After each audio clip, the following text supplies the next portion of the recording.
Welcome to our Education Career Chat.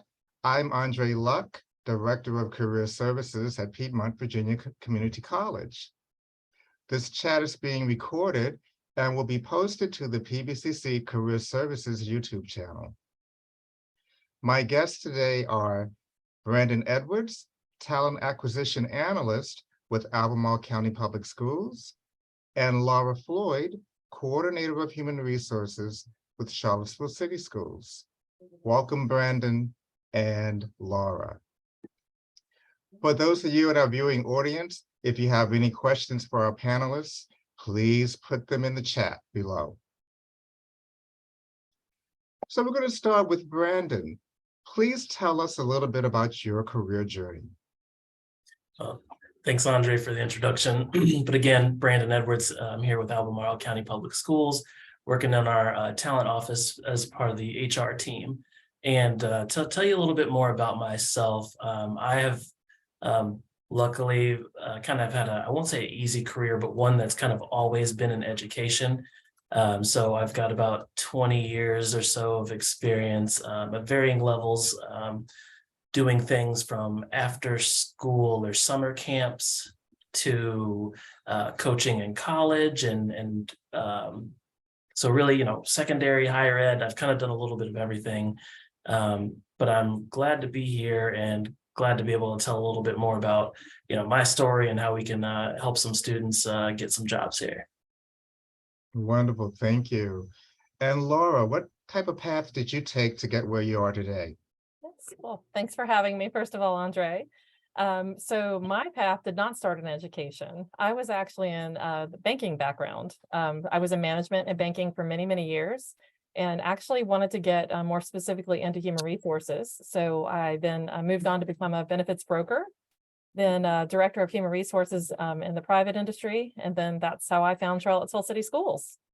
So my primary area of responsibility with Charlottesville City Schools is employee benefits and onboarding. Okay. So you come from two very different backgrounds and you sort of met somewhere in the middle. Yes. So Laura, what do you look for from candidates, especially for entry-level positions? So, Andre, there's no set thing that the right person's going to have. But the most important thing, I think, for anyone, no matter what you're doing with us, is that you want to be around children and you want to help children. Because no matter what you're doing in a school division, you are impacting children. I'm in human resources and I don't directly work with students every day, but I'm working with people and serving people who serve our students.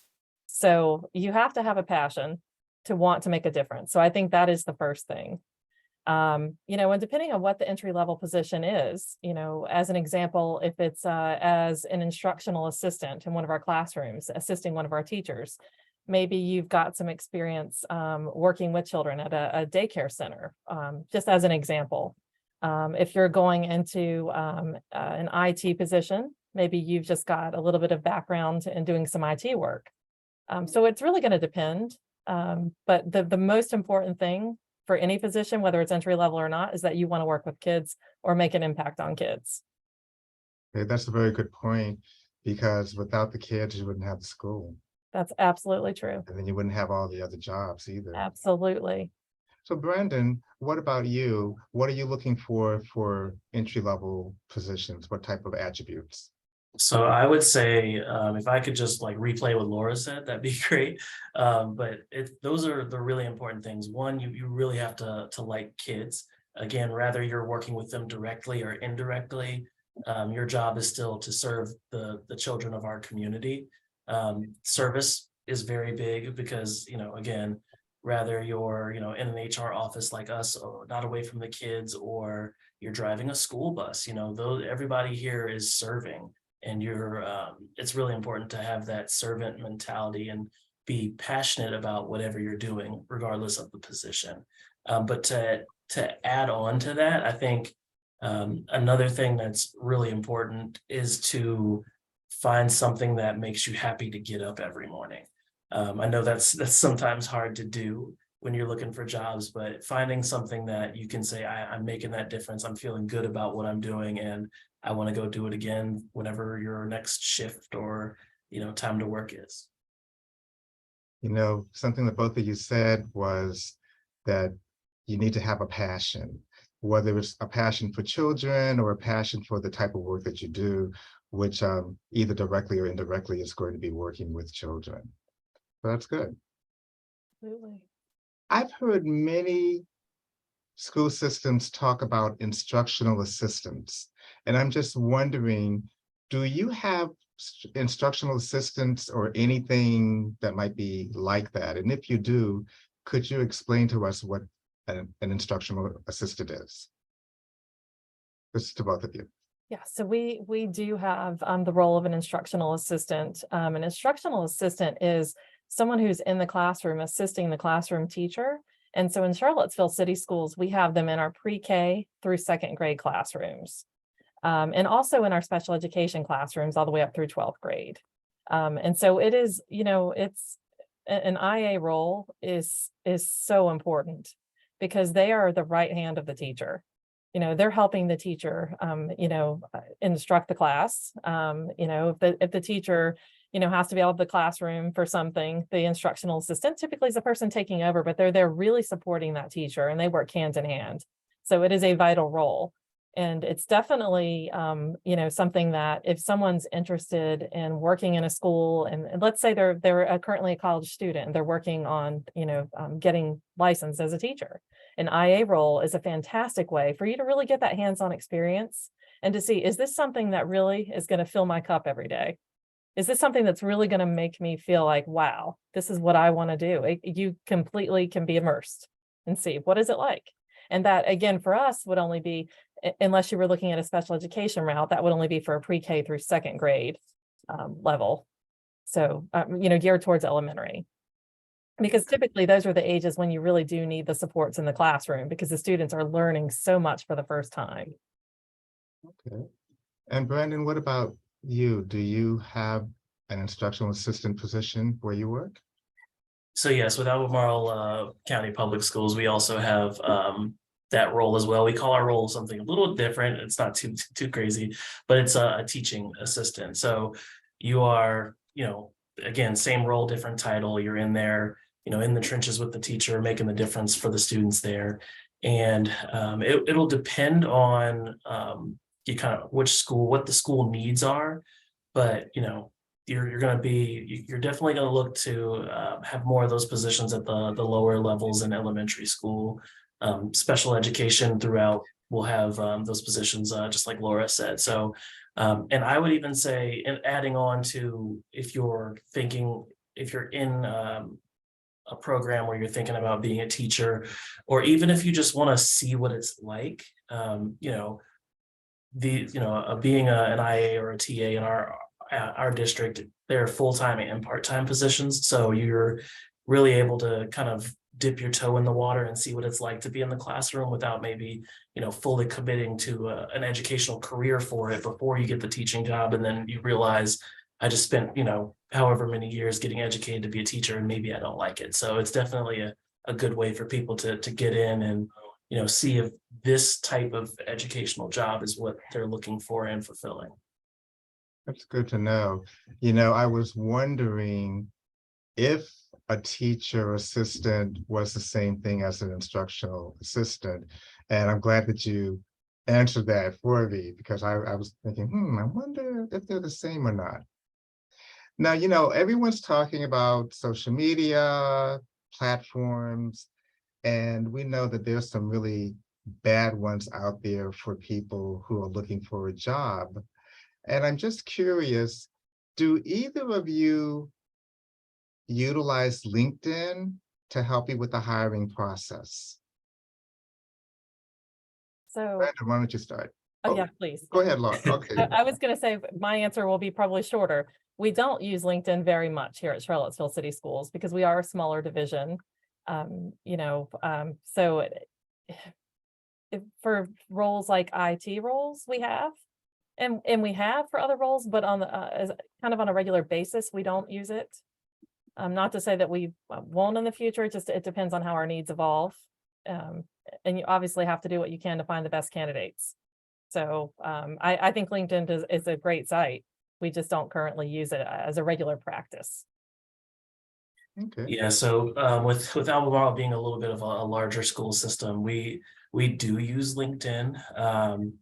We also use another platform called Handshake, which is typically used for colleges and universities. Sometimes community colleges will use them as well. I'm not familiar if you all use it over there at PVCC, but regardless, it's important to leverage these social media or these sites to promote yourself, because that's really what you're doing is you're making more people see your resume, because if you apply to a Charlottesville City job, you're sending it to one place. If I put my resume on LinkedIn, now employers across the country can now, based on my interest and experience, they can kind of find me a little bit easier. So rather it's LinkedIn, and like you said, Andre, you do have to be careful which sites you're using.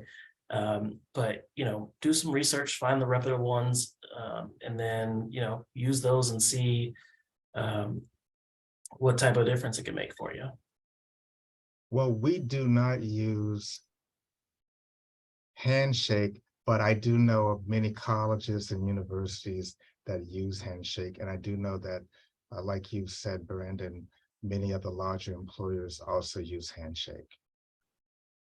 And can I throw one more thing in, Andre? Absolutely. So just thinking about social media in general, just a piece of advice I always like to give to people when they're just kind of looking at the process of applying, or when they're new with us, when we go through the onboarding during the summer and they have to listen to me go through my whole spiel about, everything they need to know.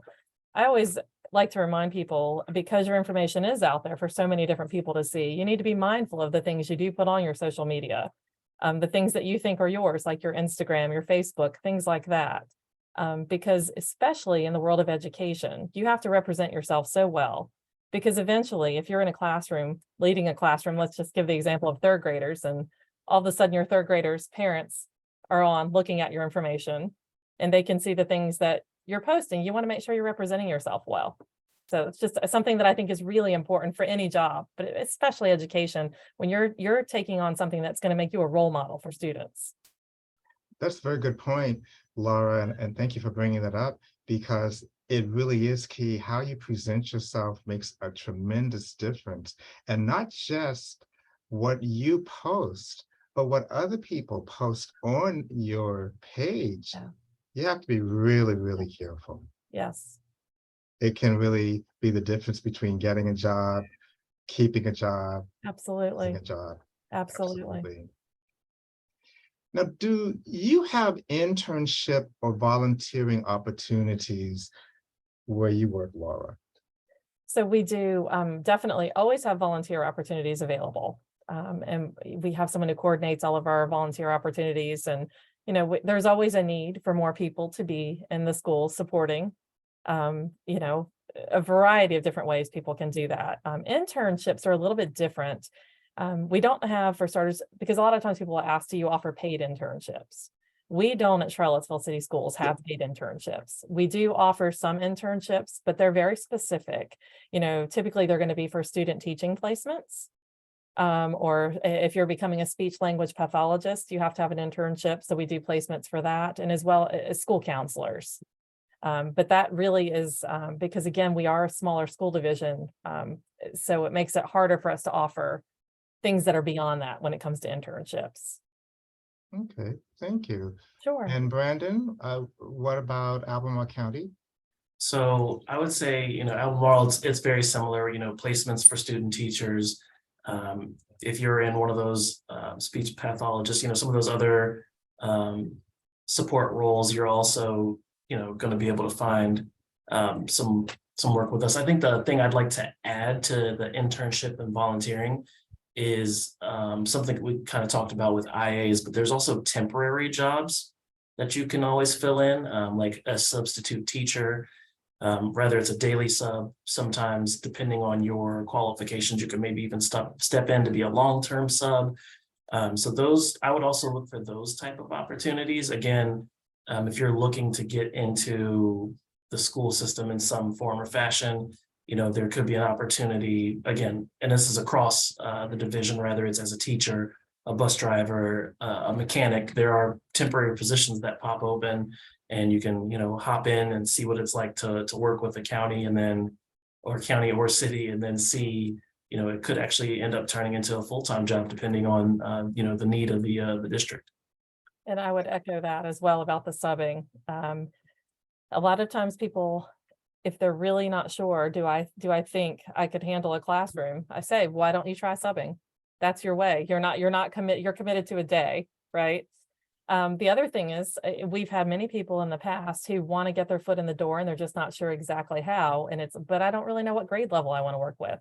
Or I definitely don't want middle school, or I don't want high school, or I don't want elementary. And I'm like, well, give it a try them all, because you don't really know what you're gonna, if you haven't had the experience. And this is an easy way for you to try it and see, is this something I think I would want to do? And I might be speaking out of turn, but my understanding is that bus drivers are part-time, but they may have full-time benefits. Is that? With us, it would be different because we don't actually employ our bus drivers. They're through the city of Charlottesville. But Brandon would be able to speak differently about the county. Okay. Yeah, so our bus drivers are, their hours are considered part-time, but they do have full-time benefits. So bus drivers usually work about 6 hours, give or take, depending on, routes and all that fun stuff. Okay, that sounds like a pretty good deal to me.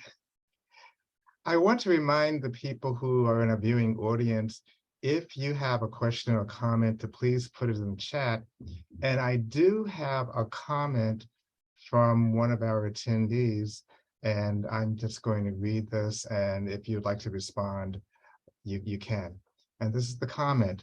I have 30 years experience, Albemarle and Charlottesville schools, SPED and EDEP. You may know what that means. I don't, okay? I've applied for several positions with both systems since last year, had one interview, still haven't found a position with either system. I'm sure I'd fit well somewhere. You have an idea of perhaps what this person could do to maybe improve their chances. Of course, we know nothing about the person, nothing about their background. We know nothing about that person, but if you were able to give any type of advice, what do you think it would be based upon the little information that you know? It's a little tricky because, again, having limited information. It's if they, and did I hear you say they've had one interview? One interview. Okay.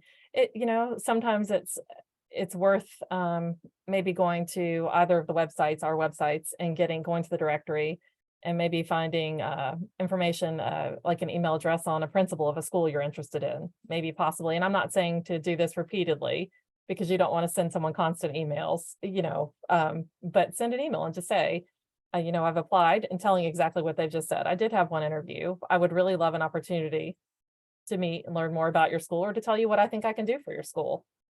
Now, when you do that, if you're picking a particular school, I would look to make sure they have an opening. But it's not a bad idea sometimes just to reach out. Sometimes some positions, it feels like there are just not enough applications that come through. Some, it feels like there are hundreds that come through. So, in our school division, our principals decide for their own positions with their team who they're going to interview, and they go through that process. Sometimes coordinators amongst the divisions are involved in the process, but there are a lot of hands involved, depending on what the position is. But I would say for that person not to give up, because it could just be that somehow maybe the resume needs to be tweaked. Maybe there's something about the information they have in the system that they need to do something else to kind of make it pop, as an example. Sometimes shifting information on your resume to put things in a different order might grab attention. Sometimes people's resumes are really long, and that could be overwhelming, and you miss things when you're reading through. I'm not saying any of that's happened, but just some pointers. The other thing is, I know both the county and the city, we've both had job fairs. When things like that come about, it's always a good idea to go to apply for a position, go to the job fair, and sometimes you just have to get in front of someone and meet them, because you can't tell solely from what's in a computer system or what's on paper, who that person is. Very good. Brandon. Yeah, those are all phenomenal pieces of advice there. And I would also say another thing that you could think about doing is, maybe even practice interviewing. I know you've only had one interview, for example, so far, but work on those skills, because even one of the things that happens to a lot of people, you get a job and maybe you stay there for a while, and you don't continue to sharpen those skills, like just updating the resume and making sure you're able to effectively interview, because sometimes you can go through an interview and maybe not even, you feel like you don't represent yourself in the best way. So do those type of things as well, because interviews are hard, because you want to it's hard to talk about yourself and in some cases brag about yourself. Like, you've got experience, you're more than likely a good person and a good teacher, and just continue to work on those skills to brag about yourself in a good way. And also, in addition to looking at the resume, I would say take a look at your cover letter as well. Those can definitely be an opportunity for you to show a little bit of personality and character in a way that could be a little bit more endearing than just kind of looking at, I've worked here, I've worked there years. And the resume tends to be a little bit colder, but the cover letter is where you really can, or I should say since we're in the HR offices, where we could potentially see a little bit more of yourself. That's great advice. Those were great answers. And Laura and I were talking before we started this interview, or this session, I guess I should say. And I told her that I used to be in HR as well. And so what you said about the resume and the cover letter and practicing interviewing are just excellent suggestions. And I would say that if it was a student who asked the question, please make an appointment with Career Services at PVCC, and we can help you with all three. And I also want to add that the same person who asked the question said, just FYI, the interview I did get, they chose the one who speaks Spanish fluently, and this was for an ESL position. And so and then they said, superb answers, thank you. So I believe you really helped this individual. Please, I just encourage them not to give up, because when you have somebody who's passionate about wanting to work in a school, we need them to be in a school. So absolutely.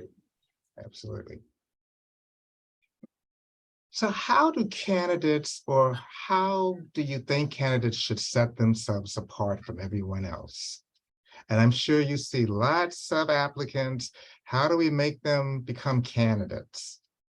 Or how do they make themselves become candidates? That's a great question. I think that it's kind of twofold. So to set themselves apart, first of all, how do they get noticed in the actual system and pulled, right? To be somebody who's going to be interviewed. And then I think being interviewed and setting yourself apart, there's something different that I would say to that. But for your application, I think having your resume needs to be clean and concise. You definitely want to include things that are really important, but I would say, anything that's longer than a couple of pages tends to be a little bit overwhelming when you're looking at hundreds of resumes. I think the cover letter, oftentimes I've seen in the almost 11 years I've been here, people have created a cover letter and then they don't update who it's to. So you can tell they're just looking for a job. And that's okay. That's not a bad thing, right? But you need to make sure the information's accurate. You're addressing it to the correct person. Look for typos. There are oftentimes typos in cover letters and resumes, and from all level positions. So, someone might think, well, that maybe it's entry level or the person hasn't worked before. No, I've seen it in all levels. So I would just say, look for those things. When it comes to actually interviewing and setting yourself apart, the most important thing for me first is to see someone's true, authentic self, to feel like I'm getting authenticity from that person. I also really appreciate when I see that the person has really done their homework and researched us, that they have chosen Charlottesville City Schools as a serious place that they would want to be, and they know something about us, versus you'll ask questions and then based on their answers that you can tell maybe they've done no homework, they don't know, the diversity, they don't know anything about our division. And that's really important, because if you really want to be part of something, that is something you should do, because you don't want to waste your time, the person who's interviewing you, their time, going through that whole process if you're not seriously considering it. And if you are seriously considering it as a career, that's something you should look at. Very good. Brandon? Yes, I like how you broke it down into the the kind of the application portion of it and then the interview portion. I'd say I agree with everything, and just to add on to the application portion, with your cover letter, again, like we said moments ago, be yourself there as well. Show a little bit of who you are, but then also try to keep it short and concise. Again, anything longer than a page, and by that point we get it. You're passionate, you love what you're doing. Tell it maybe. Again, that's a good opportunity to brag a little bit, but just give us a little bit, not all of it. And then when you're in person, I would say, again, to add there, the authenticity is definitely the most important thing. So continue to be your true self. Don't try to be who you think we want you to be. Be yourself and what you would be like in that role, because sometimes depending on what you're applying for, you might approach it a little bit differently. If you're, for example, an elementary school teacher versus a high school teacher, that you would probably present a little bit different to the students there. And then also the questions, I would say, is the one part, like Laura said, where we can really tell a difference in how much you might care. Have questions, even if you Google questions to ask at an interview, it's important to at least have something to ask. And then as you think about questions you can ask, it's okay to ask questions beyond getting hired. So, usually questions we'll hear are, oh, well, what is it like? Be a little bit more specific. If you're applying for an elementary school position, what is it like working at name of elementary school? What type of growth steps are there for a person in this role that I'm going to be taking? Because again, you're in theory, when you're taking the job, you're not looking just to work for, a few days. You're hopefully trying to build a career out of it. So rather you're there in that position for 1 year or 10, you want to get a good idea of what is going to happen beyond the interview process and just getting the job. Absolutely. Here's a question that employers typically ask, and it's usually the first question. And I'd like your feedback on and how you think it should be answered. So let's just say Laura or Brandon, you're being interviewed, and the question is, so who is Laura Floyd? Or Brandon, tell me about yourself. What is that employer looking for in an answer? And what is that employer not looking for in an answer? I always appreciate when I'm getting a whole picture of the person, not just when they're going to share everything about their professional life thus far. But, like, for example, part of my answer to that would be, I'm a mother. That would probably be the first thing I say. I have 3 children. I'm not going to get into, what I do on Sundays with church or any of that, because that's not going to be important to the employer. But I want the employer to know that I'm not just this person who's going to come and be committed to you at work, but I'm also committed to my family. If there's something, photography, that's a hobby. I'm probably going to share that with you and just let you know this is something I like to do, or I like to read, or what I like to do to relax is, just something to get a picture of that whole person. For me, I think is important without oversharing. It's interesting because people handle things differently, and I, over the years, during interviews, sometimes people will give some interesting responses that you're sometimes thinking as an HR representative, they probably didn't need to share that. But some people just don't know that. And that's why it's great that you're doing this so that people do understand. There are just certain things that are private that don't need to be, that's not going to affect whether you get the job or not, or it shouldn't. So it's just not necessary to share. So that's just how I look at it. Yeah, and I would add, just from a thinking about the interview perspective. So as you're walking in, generally that question is first, tell us a little bit about yourself. So there's two things that can be done. One, it is a way that, as HR representatives or hiring managers, they want to get a chance to know who you are, just like we talked about how the cover letter, is time for you to really show who you are and brag about yourself in that instance. But when you're asked that question, it can do two things. One, show the authenticity, but then two, it also it helps the interview kind of get started in a comfortable way.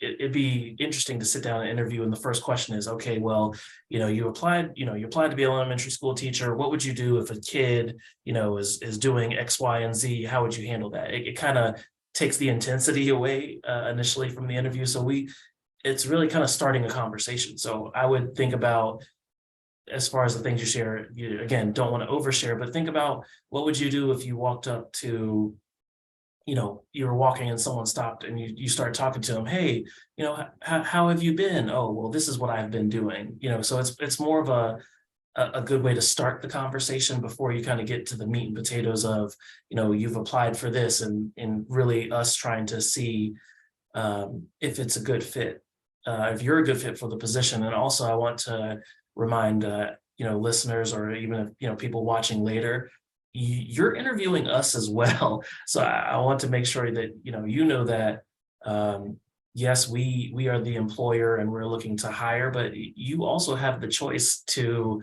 say like, oh yeah, this is a good match for me, or maybe it's not a good match, and it could be for, any number of reasons. But, remember, it is a two-way street as well. So again, going back to the question side of things, you can, you can find out a lot about the job or who the people you're working around by asking questions, and then, ultimately being able to make a better informed decision about if it's the right place for you. Absolutely. Some people are afraid to take notes in an interview. Is it okay for an applicant or a candidate to jot down notes while they're in an interview? Absolutely. Everyone has a different learning style. People retain things differently. Sometimes people are nervous during the process and they want to be able to kind of recount things later, and they want to take notes. So that's never an issue to do that, ever. Okay. Yeah, absolutely. And I think notes are actually a good way for those of us out there that get a little anxious. It's a good way to settle yourself. And, when you're sitting around a table and you have your notepad out,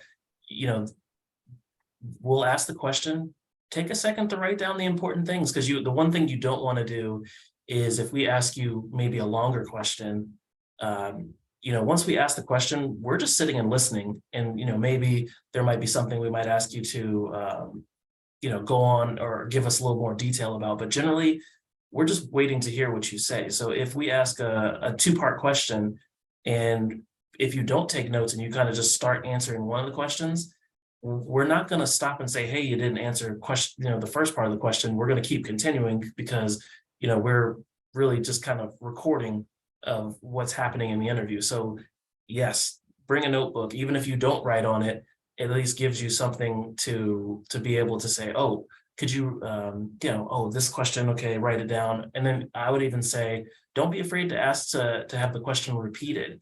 Because sometimes, we ask the same question a lot. So sometimes we can actually, accidentally start going a little quick because, we look at a lot of these, we hold a lot of interviews, and we want to make sure that you're hearing us and being able to answer the question the best way you can. So, ask, can you repeat it? Bring notes, say, oh, give me a second. I'd like to take a note here. the interview doesn't have to go the way that we absolutely want it to. Again, you're empowered to ask questions. Ask us, hey, can we stop for a second? Because I want to take this note.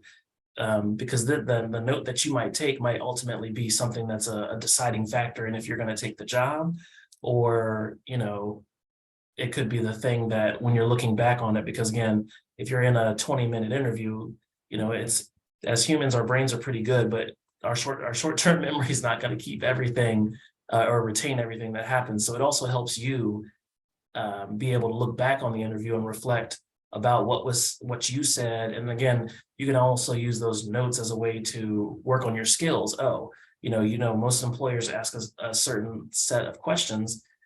You can now kind of compare, how do I answer this question? Do I think this was effective? That could be one of the questions you ask in the interview. Hey, how did I do? Now, of course, we can't, we can only give so much information, but we're here to also help you grow as a person in addition to looking for jobs. So there's times where, we can give feedback to you, the applicant, or I should say the candidate that's interviewing, about, what we think. Also taking notes can help you recall something that you heard in the interview that you want to clarify if you are sending a thank you. And speaking of thank you, what do you think about thank yous?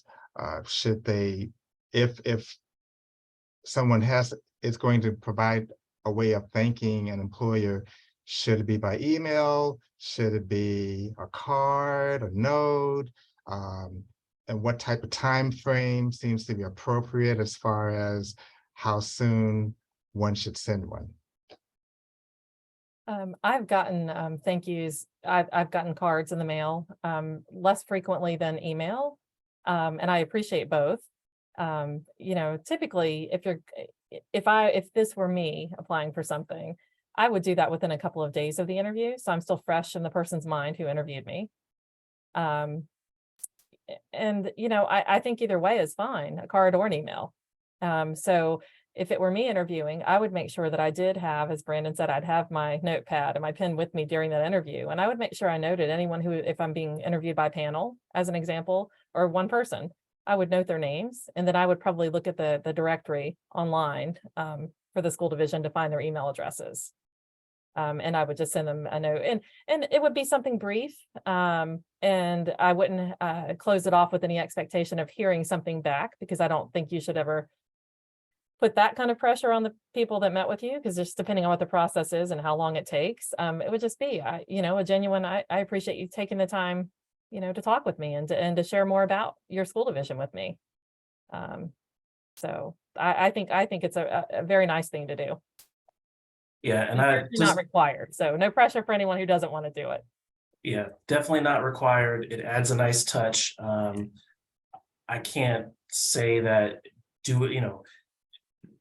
going through sending a thank you or doing a letter, boosts your chances or anything, but it's more of it just gives you a little bit more of a human element to it, because a lot of interviewing sometimes is very, like I said, redundant on our end. So it's nice to, like, oh, that person really did value what we talked about, especially taking the notes and making it personalized, because sometimes, one-off things can happen in interviews that you might find out through oh, tell me a little bit about yourself. Oh, you're a fan of such and such baseball team. Oh, I'm a big baseball fan. And, there might be a moment where we talk about that within the interview. And then it's, nice in that follow-up to see oh, this person was really paying attention to the things going on in this interview. So it does, it just shows your level of care. And again, as far as content in that thank you, looking forward to, hopefully this is an opportunity for me to join your wonderful community, to kind of close it out, anything like that. Don't use my exact words if that's not how, do something that is, representative of you though, so. And it's also a professional courtesy when you send a thank you. And I would also add that you might want to get business cards from the people who are interviewing you to make sure you have the correct address, whether it's physical or email, and that you spell their names correctly as well. Yes.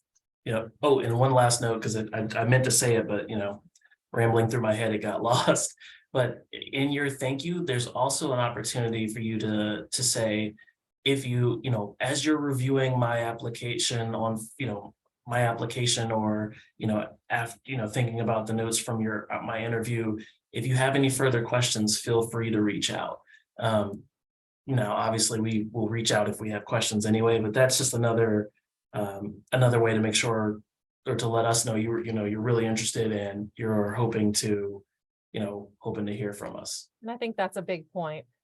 Someone who really truly is interested versus someone who's just applying for things they see open and they don't really know as much about it, or whether they really want to commit to it.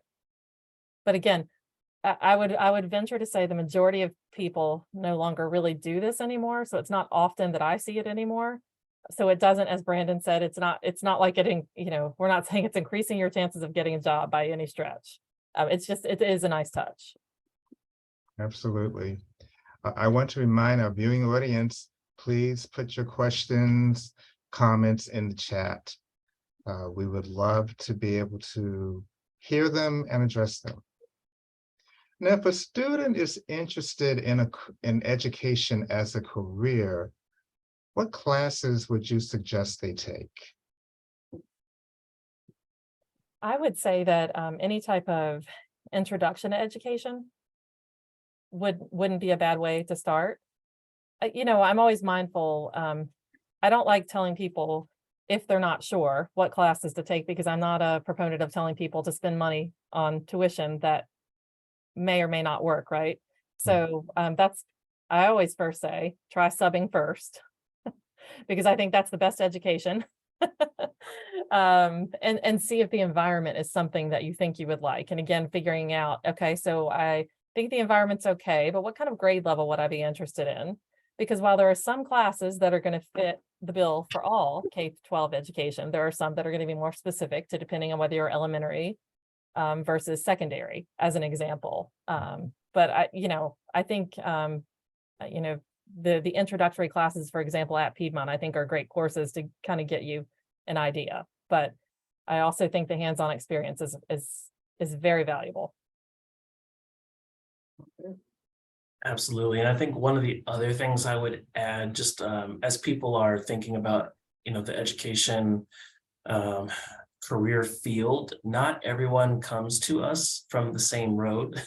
There are people who, they leave high school and they say, I want to go into education, and they go, whether it's the 2-year or 4-year route, they kind of know, and they go straight to education, and they're here. And then there's also people who, regardless if they graduate high school, go to college, or maybe they go straight to work, they come from other paths. So you can be a history major, you can be, someone who's just worked a bunch of different jobs and be considering education. So and there, again, depending on what you're planning to do in the education field, there are definitely ways to, get your foot in the door for, people who maybe you were a psychology major.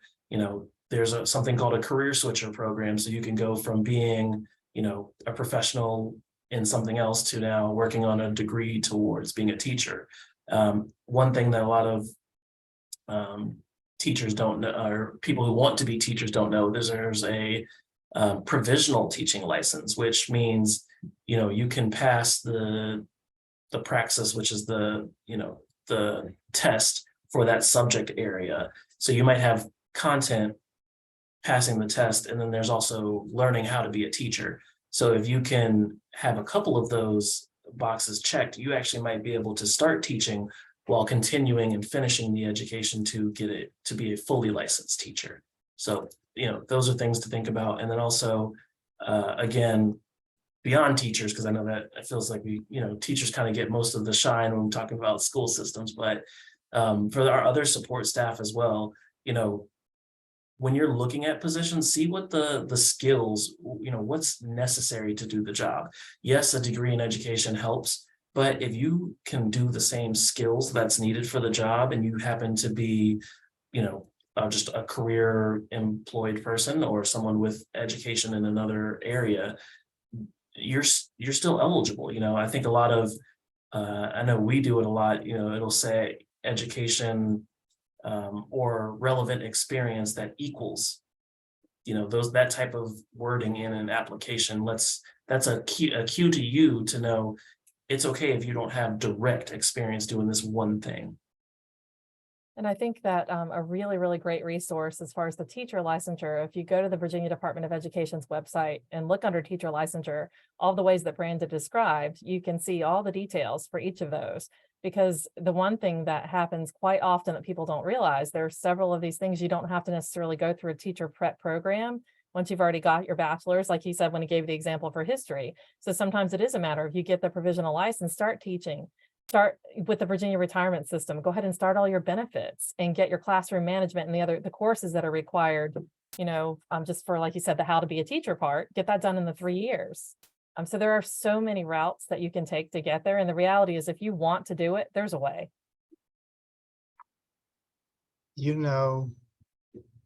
Before the pandemic, a lot of people were told, oh, you can't work at home, you must come in to work. And the pandemic changed the way we do things, significantly.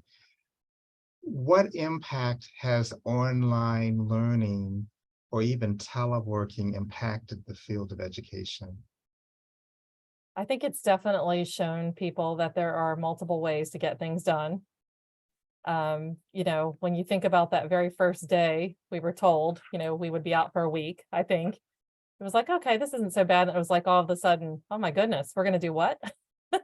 And it was scary. And I heard a lot of teachers, because I do all of our retirement processing, and a lot of teachers that were nearing retirement were like, I just don't know if I can do this. I don't know how to do this. Well, we are a tech-based school division. Of course you can do this.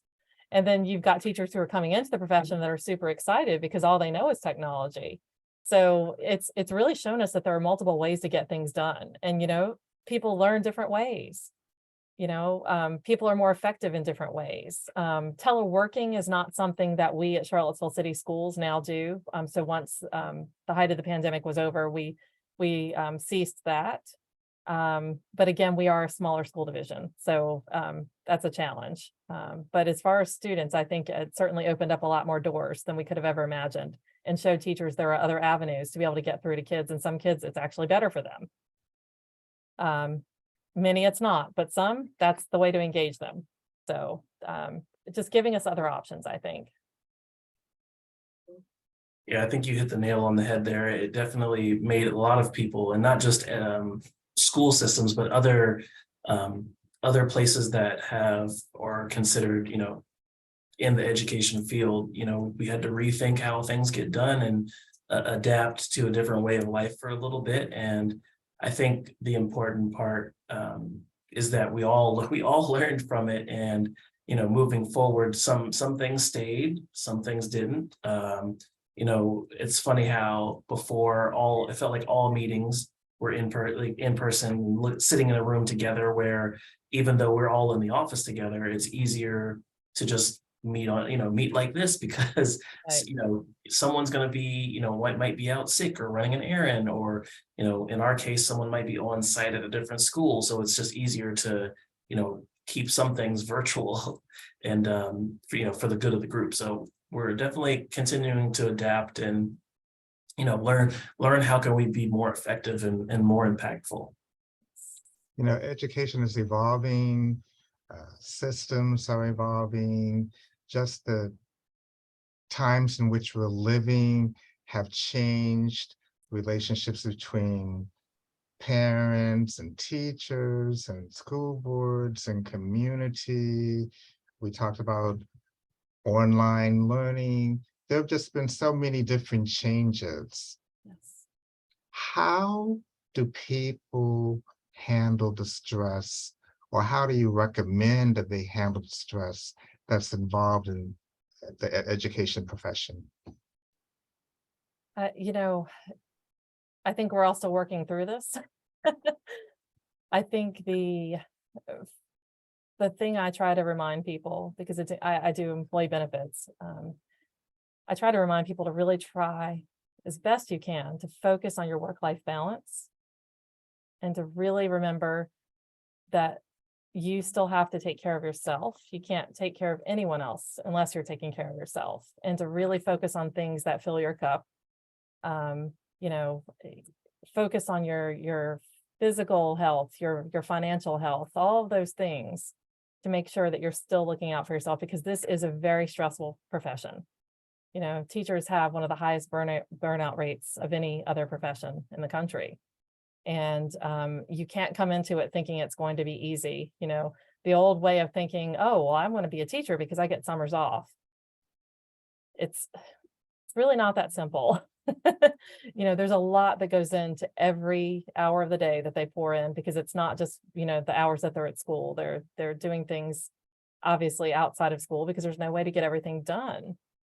Summers, a lot of teachers work summer school or they do other things, and there's a lot of stress, but it's just reminding them to still take care of themselves. And again, that's really not just teachers, because everyone's impacted. You know, all the support staff that are supporting the students and the teachers, they're also experiencing that burnout. So it's reminding everyone you have to take care of yourself, and whatever that means to you, do something healthy for you. And Yeah, sometimes that's absolutely. periodically taking a day off, right? You know, I think mental health days are a real thing. You know, if you get They are. parental leave, vacation leave, whatever it is, use them. Don't be the person who's, I can never take off. Yes, you can, because the job will still be waiting for you when you come back. Absolutely. And I would just add, as an individual, for our listeners, it's really important that you find what centers you. For example, some people like to go running. Not running is not for everyone. So you might find that yoga does it for you, or meditation, going on a hike. It's important to, like Laura said, what fills your cup, or in some cases, what de-stresses you. So really you have to learn yourself first. And then, taking those mental health days, coming to the HR office and asking what support do we provide as a school district. A lot of companies now are adding, if they didn't already have it, mental health support. There might be health challenges that give out, free giveaways and things like that. So there's ways to take advantage of being employed somewhere and getting help if you need it, or just finding a little community within your community, like I said, with runners or people that de-stress the same way you do. Excellent. Here's the final question. Knowing what you know today, what would you tell your younger self to do when you were a student? There's a couple of things that come to mind for me. One, because I'm the benefits person, I would tell myself, look into the Virginia retirement system and find a VRS covered position, because that's important, because it doesn't mean that you have to be a teacher to be in one of those roles. Because I didn't start here until I was 36, and I wish that I had known or thought anything about this. I was always in the private sector, because the benefits are so amazing.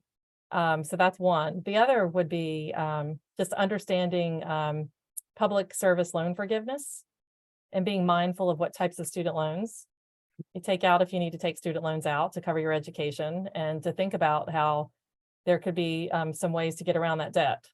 And these are things that you just don't always know, when you're paying tuition and just trying to figure out how to pay it. And depending on the type of loan you take, may or may not qualify for that. But again, it goes along with the job you're going to have. So these are things I would just encourage people, things that I really didn't know. Yeah, the first thing I would have told my younger self is to spend more time with the friendly people in benefits. And not necessarily that I would have changed a couple things, but I think it's just more important to learn. Yes. What do we provide? Most people are going to work some people are going to work one job for a long time, and kudos to them if that's the career path you're on. But a lot of people will switch jobs. So just like Laura said, she was private sector. So I've worked in a couple of different levels, like I said, within education.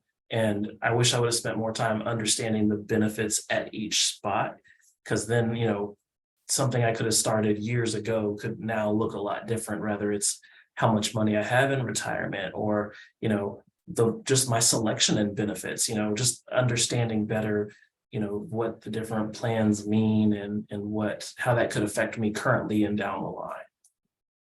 There's no one size fits all. It's different for everyone. And if you can understand your benefits, if you can understand what's being offered to you, you're then not just looking at the salary you're being offered, you're looking at, okay, look at the cost of these benefits. Look at what my employer or prospective employer is giving me with this. This is pretty amazing. So. Yeah. And then I would add, the last thing I would add is to not be afraid to apply to a job that I don't meet every single bullet point that is in the application. Really good point. Going back to kind of what I said earlier, if you've got the skills that the job is asking for, put your name in the hat. So I wish that I could have, told my younger self that, if you think you can do the job, put your name in the hat. The worst thing that can happen is they say no, and you keep on applying to other places. And that's actually a really good point. My first management position in banking, I didn't apply because for the same reason I thought, well, I don't qualify. And there was a executive vice president who recognized, they thought that I could do it and encouraged me, but I would never have taken that step on my own because I just was looking at the requirements. So you never know where things could lead because you just got to have the right person. Very good. I forgot to ask, where do people apply? How do they apply? So for us, they can go to charlottesvilleschools.org. Okay. And go through the application process. And I believe our platform is the same as what the county uses. Recruit and hire, unified talent. But Okay. it's a link on the website, very easy. They can go to the bottom of the page and just click and create an application and apply for things. I would encourage people though, when we say, when you don't check all the boxes, the exception to that would be when you're applying for certified positions, which would be licensed positions. Those are things you're going to have to check boxes in certain ways. As an example, if you're applying to be a school counselor, you do need to be a school counselor. You need to be licensed. So there are certain things. I think what our intent on that is other types of roles. Don't be afraid. So certain things you do have to qualify for because the state requires that, of course, because we have to provide high quality education to our students. So.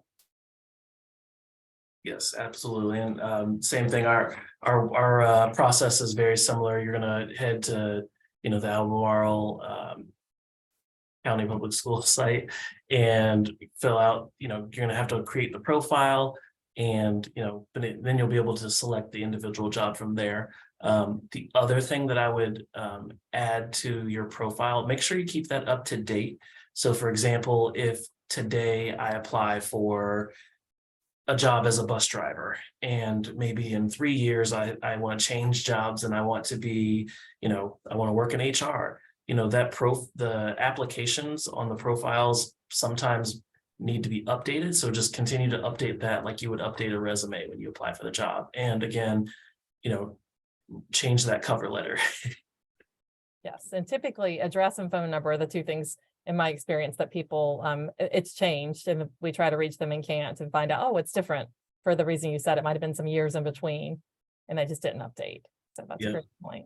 And then double check your email or just double check all your information when you type it in, because our hands get very used to typing the things we type all the time, and sometimes you might accidentally hit 2 buttons and add an extra letter or a number, and then all of a sudden you're wondering why you never heard from anybody, and it's because you spelled Gmail wrong because you put an extra L, or little things like that. So make sure the contact information is correct and up to date. Laura and Brandon, thank you so much. This has been great information. I'm sure that our viewing audience has benefited greatly by your knowledge, your wisdom, your expertise.